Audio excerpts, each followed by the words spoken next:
Hey folks, hope you're okay. So as you can see from this week's image, we're looking at calories, and I'm also going to be talking about macronutrients as well. So the first thing we've got to understand is that calories are just energy. Okay, they are energy that we use in order to move, in order to live, in order to produce other hormones that are going to help us in the long term. So calories are just another name for energy. And when we understand this, we can start to see that in terms of being able to exercise effectively, we need energy. So the calories are going to help us with that energy that we're going to be able to train, we're going to be able to push our bodies. Now, in terms of understanding where we've been and where we want to look at going, oftentimes we gain body fat because we're in a surplus of energy. So you can see here, we've been in a calorie surplus through previous stages. We've got stored energy, which is then becomes essentially body fat. So stored energy, like we were talking about here, is just essentially body fat. Now, when we're in a period of surplus, depending on how long we're in that surplus stage, our body gets very comfortable here that we don't actually want to change. So what we've currently set at the minute is a state of balance.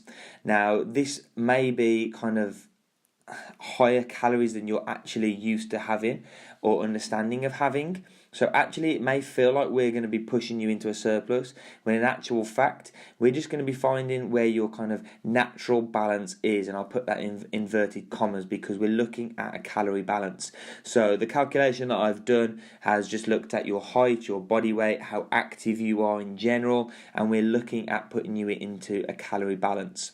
So the final stage that we're going to be looking at in terms of calories, in terms of energy, is a calorie deficit. Now, I don't want you to think we're just going to be staying over here in a calorie balance for the 10 weeks. We're actually going to be looking at putting you into a deficit, and that will come in time. It's just a case of right now we've got to get you hormonally balanced. We've got to get you set up that your body feels comfortable when it goes into a deficit, that we're going to be able to take that stored energy, which is body fat, and use it as energy while we're in a calorie deficit. Okay, so we're looking at using that body fat that's stored for energy, and that's going to equal our fat loss. Okay, so when we understand this kind of top section here, we've got a better understanding of what calories are, basically being energy, the surplus, negative or balance or deficit here. When we've got a grasp of this understanding, we can then start to make manipulations, but the key thing that we've got to have initially is we need to be in that state of balance. And for some people, you might actually find that the calories I've set you will actually help you see transformations already. So your weight may not necessarily change, but your muscles start to take on the nutrients a little bit better. Your body fat percentage starts to come down. We've got less in the way of water retention or kind of soft tissue around the stomach area, and we actually start to see results in this section here, which is just a huge positive. The other thing, when we go from a state of balance and we've seen great results, and we go into that deficit phase and we're using that stored energy or the body fat as fuel, we're actually going to see massive transformations. So the key is, just for the first week until I catch up with you again on Sunday, is just make sure that you're in a calorie balance and you're pushing those calories as high as you can and just monitoring your progress. The way I want you to monitor your progress isn't on the scales, it's in your workouts. So do you have more energy? Are you able to lift more weight? Are you able to push your body a little bit more than what you've currently been able to do previously, so we can get a better response? And simply pushing those weights, it may just simply push us into a deficit, or we're just going to find that the muscles are training a little bit harder and they're able to take on that energy and put us in a position that we can actually lose more body fat. So the next thing I want to look at is down here, okay, in this section right now. And what I've seen in terms of dieting, in terms of nutrition, is most people will put themselves, let me just try that one again, take up the whole trackpad, is Monday to Friday or Monday to Thursday, certainly we will have a period of maybe 900 calories, which is very low indeed for most people, and it's something that I never recommend anyone do. And all of a sudden their body goes into a state of, I'm not going to coin or use the term survival mode. The body just seems to down-regulate to these kind of number of calories. And this can happen over 24 hours. So if we only give the body 900 calories, by Tuesday, it's ready that we only assuming that we're only going to assume that we're going to get 900 calories again. So the body slows down to accommodate for this 900 calories. And then what happens is when we put in, say, 1800, we've doubled our calorie intake. The body starts storing the excess calories here. Now, again, with the common thing that I see is Saturday and Sundays where people will put in the bulk of their calories because they maybe go out for breakfast, they may go out for lunch, they may go out for dinner, they'll have a few drinks with friends, they'll maybe have the cheeky dessert, and all of a sudden we see that people are actually pushing 5,000 calories into their diet. And this is way too high. So we can see here that Monday to Thursday across this week, we're only having 900 calories and the body is down regulating to accommodate for this. When we start doubling the calories or 7 times the calories, all of a sudden we're pushing ourselves into a position that the total consumed over the course of a week is more than we actually need. So in terms of the common and the target that I set for a lot of people, we can see here that if we consumed 2,000 calories over the course of 7 days, that is less than what we would be consuming over the course of a week compared to the most common. So this is just something that we want to be trying to understand and trying to learn, okay? So if we can push our calories up to 2,000 per day, we're actually going to be in a better state, and we're kind of 1,500 calories under. We may even lose half a pound here, and we're eating more throughout the week. Now, this isn't to say that you have to hit 2,000 every single day. It's a guideline. Some people may be able to do it. Some people may not be able to do that. And that might work for some and it might not work for others. But there is a potential opportunity we've got here. Now, if we said the target is 2,000 a day, and again, excuse me for the writing, the whiteboard, I have not got the straightest handwriting. If we said a target of 2,000 per day is 1,400 or 14,000 calories over the course of a week, but we know that maybe Thursday we've got a meal out with the girls or the lads.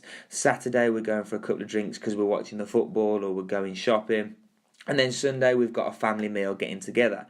We can say that on Monday, Tuesday, Wednesday, for example, we're going to cut out 200 calories less each day compared to what the target is. That gives us a bank of 600 calories.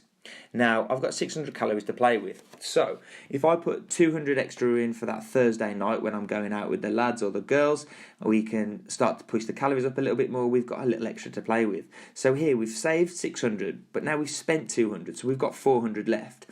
Friday, I'm going out, but it's not going to be a heavy one, so I'm just going to cut back on 100 and I'll be okay. So all of a sudden now, we've gone from 600 to 400, but we've now actually added another 500 in.